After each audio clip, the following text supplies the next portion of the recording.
മൂന്ന് കാര്യം ഒരാളെ ജീവിതത്തിൽ ഉണ്ടെങ്കിൽ മിക്കവാറും അവൻ മരിക്കുന്ന സമയത്ത് ഈമാനില്ലാതെ ചത്തുപോകും, ഉറപ്പാണ്. മൂന്ന് കാര്യം ശരിക്കും മനസ്സിലാക്കണം. ഞാൻ ഈ പറയാൻ പോകുന്ന മൂന്ന് കാര്യങ്ങൾ ഞങ്ങളിലുണ്ടോ?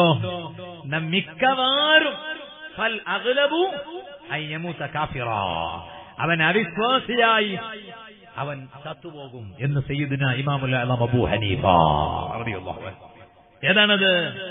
മഹാനവരുകൾ വിശദീകരിച്ചിട്ട് ഇങ്ങനെ പറയാണ്. അതേ ഒന്നാമത്തത് ഏതാണ്? അതേ തർക്കു ശുക്രി അലൽ ഈമാൻ. ഓ ബാപ്പമാരെ, ചെറുപ്പക്കാരെ, അല്ലാഹു തആല നമുക്ക് തന്ന ഏറ്റവും വലിയ നിഅമത്ത് ഏതാണ്? ഏറ്റവും വലിയ നിഅമത്ത് എന്താണ്? അല്ലാഹു തആല ഈമാൻ തന്നു എന്നതാണ്. അതേ നമ്മുടെ കൂട്ടത്തിൽ പലർക്കും അല്ലാഹു തആല ഈമാൻ കൊടുത്തില്ല. നമുക്ക് അല്ലാഹു തആല ഈമാൻ തന്നു, അത് ഏറ്റവും വലിയ നിഅമത്താണ്. പക്ഷേ ആ റബ്ബ് നമുക്ക് ഈമാൻ തന്നതിന്റെ പേരിൽ നമ്മൾ നല്ല ശുക്ർ ചെയ്യുന്നവരാകണം.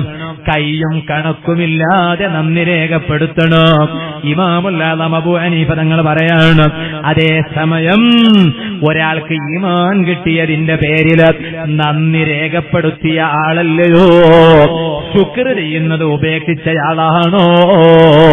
എന്നാൽ മിക്കവാറും മരിക്കുന്ന സമയത്ത് ഈമാനില്ലാതെ ചത്തുപോകൂ. ഈ കാര്യം വളരെ ഗൗരവത്തിൽ കണക്കിലെടുക്കേണ്ടതാണ്. ഇത് പറഞ്ഞതിന് ശേഷം രണ്ടാമതായി പറയുകയാണ്. അതേ രണ്ടാമത്തെ കാര്യം വതർകു ഖൗഫിൽ ഖാതിമ, എന്റെ അവസാനം എങ്ങനെയാവും? ഒരു പേടിയുമില്ല. അതേ നമ്മൾ പേടിക്കേണ്ട കാര്യമല്ലേ എന്റെ അന്ത്യം എങ്ങനെയാവും? ഒരു ദിവസം മരണമുണ്ട്. ഈ പാവപ്പെട്ട ഞാൻ ഇന്നത്തെ വേദിയിൽ ഇവിടെ കയറി വരുമെന്ന് എനിക്ക് ഉറപ്പില്ലാതിരുന്നു. ഇനി നാളെ ആരിക്കാടി കടവത്തി പാവപ്പെട്ട എന്റെ പ്രഭാഷണമുണ്ട്, ഞാൻ എവിടെ എത്തിച്ചേരുമോ എന്ന് എനിക്ക് ഉറപ്പില്ല. മറ്റന്നാള് തീർത്ഥഹള്ളിയിൽ എന്റെ പ്രഭാഷണമുണ്ട്, എത്തിച്ചേരുമോ എന്ന് ഉറപ്പില്ല. നേരെ പിറ്റേ ദിവസം ധർമ്മനഗർ ഉറൂസിൽ വാളുണ്ട്, എത്തിച്ചേരുമോ എന്ന് ഉറപ്പില്ല. മരണം ഉള്ളതാണ്. പക്ഷേ ആ മരണം ഏത് രൂപത്തിലാകണം? നല്ല രൂപത്തിലാകണോ? പക്ഷേ കേടായി പോയാലോ, ചീത്ത മരണം കിട്ടിയാലോ അതിനെക്കുറിച്ച് പേടിക്കുന്ന ചിന്തയില്ല.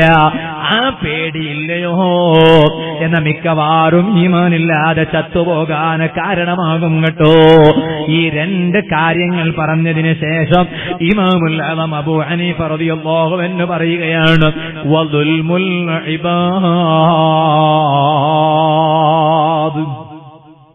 ഞാൻ ആ ഒറ്റ കാര്യം പറഞ്ഞു ഞാൻ ഇന്നത്തെ സംസാരം ചുരുക്കുകയാണ്. ഒരു സ്വഭാവം നിങ്ങളിലുണ്ടോ? മിക്കവാറും ഈമാനില്ലാതെ ചത്തുപോകും. അള്ളാഹു നമ്മളെ കാത്തുരക്ഷിക്കട്ടെ. അത് പലപ്പോഴും ബാധിക്കുക സ്ത്രീകൾക്കാണ്. അതുകൊണ്ട് സദസ്സിലുള്ള എല്ലാ ഉമ്മമാരും സഹോദരിമാരും ഒന്ന് ശ്രദ്ധിക്കാൻ വേണ്ടി ഞാൻ പറയാം. അബൂ ഹനീഫ ഇമാം പറഞ്ഞു മൂന്നാമത്തെ കാര്യം എന്തറിയോ? മിക്കവാറും ഈമാനില്ലാതെ ചത്തുപോകാൻ കാരണമാകുന്ന മൂന്നാമത്തെ കാര്യം ദുൽമുൽ ഇബാദ്, അല്ലാഹുവിന്റെ അടിമകളെ ആക്രമിക്കുക, ശല്യം ചെയ്യുക. അങ്ങനെയല്ല ചില മനുഷ്യന്മാർ, ഓനെ കൊണ്ട് എല്ലാവർക്കും ശല്യം തന്നെ, ഒരു ശല്യം. നാട്ടുകാർക്കും ശല്യം, കൂട്ടുകാർക്കും ശല്യം, കുടുംബക്കാർക്കും ശല്യം, അയൽവാസികൾക്കും ശല്യം. ഓൻ ആരാണെന്ന് ചോദിച്ചാൽ പറയൽ തന്നെ ഓൻ വലിയ ശല്യക്കാരനാ, എല്ലാവർക്കും ശല്യം. എന്തിനേരെ പറയണം? എന്തിനേരെ പറയണം? ഓ അമ്മായിമാരെ, അമ്മായിമാരെ, ഈ ഒരു വാചകം അബൂ ഹനീഫ ഇമാം തങ്ങൾ പറഞ്ഞ വാചകം ഞാൻ ഇങ്ങനെ വായിച്ചപ്പോ എന്റെ മനസ്സിൽ പലപ്പോഴും ഓടി വന്നത്, പലപ്പോഴും ഇതിന് കാരണമാകുന്നത് അമ്മായിമാരാണ്. എന്തേ കാരണം? സ്വന്തം മകന്റെ ഭാര്യയെ തീരെ സ്നേഹിക്കാത്ത അമ്മായിമാരില്ലേ? ഏത് സമയം നോക്കിയാലും മകനെ സ്നേഹിക്കുന്ന ഉമ്മയാണ്, പക്ഷെ മകന്റെ ഭാര്യയോട് തീരെ സ്നേഹമില്ല.